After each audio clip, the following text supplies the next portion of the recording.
Aujourd'hui, en tout cas dans les 10 prochaines minutes, je vais tenter de vous présenter 3 choses dont vous ne vous doutiez pas à propos du réfugié climatique. Ça me fait un peu peur parce que hier, j'ai vu quelqu'un qui m'a répondu « mais je ne connais absolument rien au réfugié climatique ». Faisons comme si je n'avais pas entendu cette personne.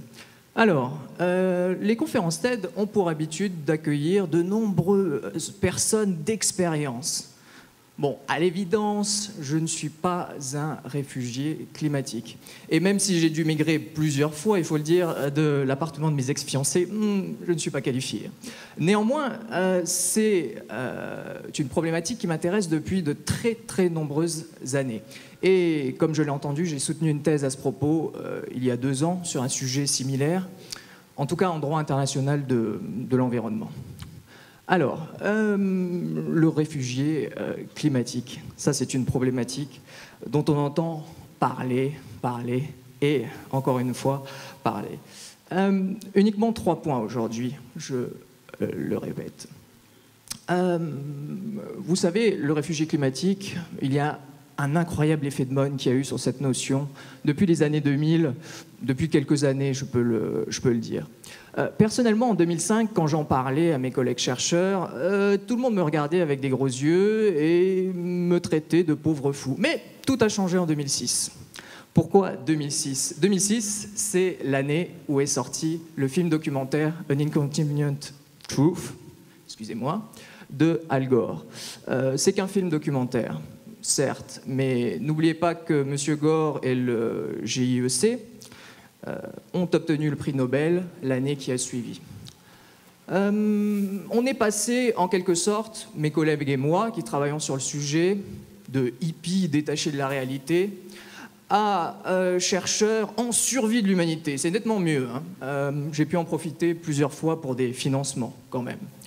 Ce qui était intéressant, je dois l'avouer. Bon, j'exagère peut-être un petit peu la portée du film de M. Gore, qui est un conférencier bien connu de TED, mais toujours est-il que la conscience générale a bien changé sur les problématiques climatiques. Incontestablement changé. Parlons un peu de musique. Comme il y a Florent à thème aujourd'hui, j'en profite. Faisons une comparaison. Vous savez, vous adorez un groupe inconnu, vous êtes le seul fan de ce groupe, et votre seul désir, c'est qu'il devienne célèbre. Un jour, votre vœu devient réalité, et vous l'entendez à la radio encore et encore et encore, et vous finissez par le détester, tout simplement. C'est exactement la même chose avec la notion de réfugié climatique. Il n'y a pas une seule semaine où on n'entend pas dans la presse, ou plus globalement sur Internet, cette notion, le réfugié climatique. Et on l'utilise à tort, je dis bien à tort. C'est ce qu'on va voir aujourd'hui ensemble. Donc, je le répète, 3 choses dont vous ne vous doutiez pas à propos du réfugié climatique. Il me paraissait essentiel de voir ça. Basculons à la première diapositive. Si ça veut bien fonctionner, il faut que j'appuie avec plus de vigueur. Oui.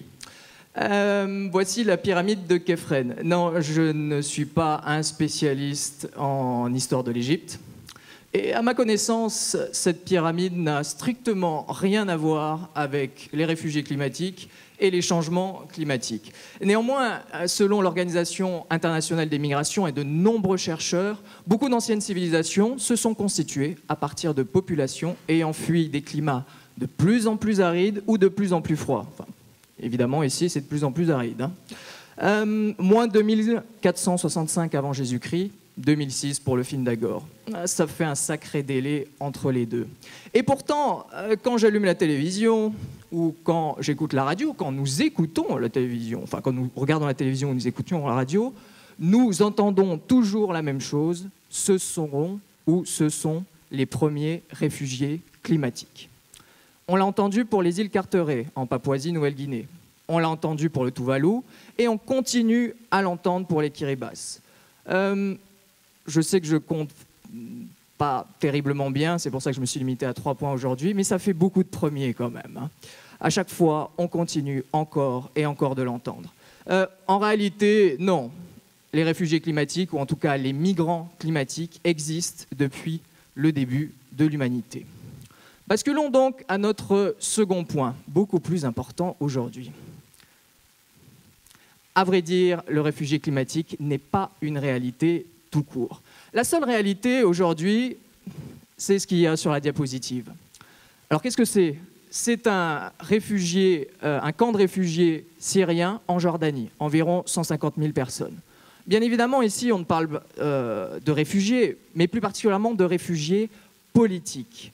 Or, la seule chose qui existe juridiquement à l'heure actuelle, c'est le réfugié politique. Et le statut de ce réfugié est pris en compte par la Convention de Genève du 28 juillet 1951, relative au statut du réfugié. Bon, je précise la date, étant donné qu'il y a énormément de conventions en Suisse, et notamment à Genève.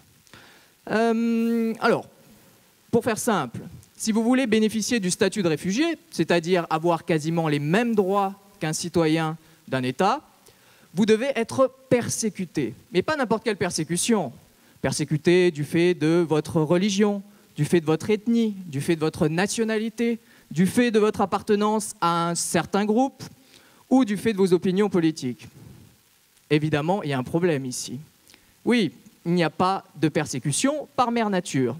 Non, on l'a bien vu il y a quelques jours, la semaine dernière, pour être plus précis, avec un ressortissant des Kiribati qui a vu sa demande de ne pas être expulsé de Nouvelle-Zélande rejetée par un tribunal d'Auckland, au motif que le réfugié climatique n'existe pas. Cela n'existe pas au plan juridique. Évidemment, il faut agir. Il faut agir, ça c'est une certitude. Avant d'agir, on va quand même examiner notre troisième diapositive. Troisième et dernière. Il y a pire que le réfugié climatique. Oui, c'est certainement l'un des points les plus importants de la diapositive d'aujourd'hui, enfin de la présentation. Il y a pire que cette notion. Prenons un exemple simple, le typhon Haiyan du mois dernier. 4,4 millions de personnes ont été déplacées. Je ne parle pas de personnes déplacées d'un État vers un autre État, je parle de personnes déplacées au sein du même État. C'est ce qu'on appelle les personnes déplacées internes. Et pour faire simple, tout le monde s'en moque complètement. Pourquoi? Eh bien, la plupart des personnes, peut-être c'est le cas aussi ici dans cette salle, pensent que comme ces personnes ont la citoyenneté de l'État, elles peuvent se déplacer, ça ne cause aucun souci. Prenons un exemple théorique, je dis bien théorique et pas concret. Imaginez que demain, les populations de plusieurs îles, en Polynésie, où on pourrait se baser ailleurs, viennent s'installer, et ce sont bien des ressortissants du même État, viennent s'installer à côté de chez vous, dans votre quartier, dans des tentes. Voilà, il y a un camp de déplacés internes qui s'ouvre à côté de chez vous. Vous pensez que ça ne posera aucun problème? Vous pensez que ça ne causera aucune tension dans votre quartier? Est-ce que vous ne pensez pas qu'il faudrait protéger ces personnes qui viennent de perdre l'ensemble de leurs terres et une partie de leur tradition et de leur culture? Ne pensez-vous pas qu'il faille penser d'abord à ces personnes, aux personnes déplacées dans l'État, avant de penser à des citoyens d'États étrangers? Excellente question. On verra ça, bien évidemment, dans notre conclusion, c'est-à-dire tout de suite. Alors, concluons. C'est vrai que ma présentation, elle semble peu porteuse d'espoir. Bon, après tout, on est à TED. Il faut quand même que je propose des solutions et pas uniquement que l'on pleure sur notre sort. Oui, mais pour moi, il est essentiel de se baser sur des faits concrets avant de proposer des solutions. Et, vous l'avez compris, nous ne nous basons pas sur des faits concrets, en tout cas dans les médias, en tout cas pour la plupart des politiques. Non. Et les solutions, elles existent. C'est ça le plus dramatique. Les solutions, elles existent. Elles sont hurlées par la communauté scientifique juridique depuis de très nombreuses années, dans l'indifférence la plus générale, évidemment. Alors, pour synthétiser, que faire? Eh bien, il faut protéger ces personnes. Je parle de ça depuis tout à l'heure. Pas uniquement le réfugié, mais aussi le déplacé, voire même l'apatride. Vous savez, l'apatride, c'est la personne qui a perdu son état de rattachement. On en parle beaucoup pour le Tuvalu ou pour les Kiribati. Quel type de solution, donc, à proposer? En tout cas, à décrire ici. Premier point, La création, il faut protéger ces personnes par la création d'une convention internationale globale sur ce type de déplacés.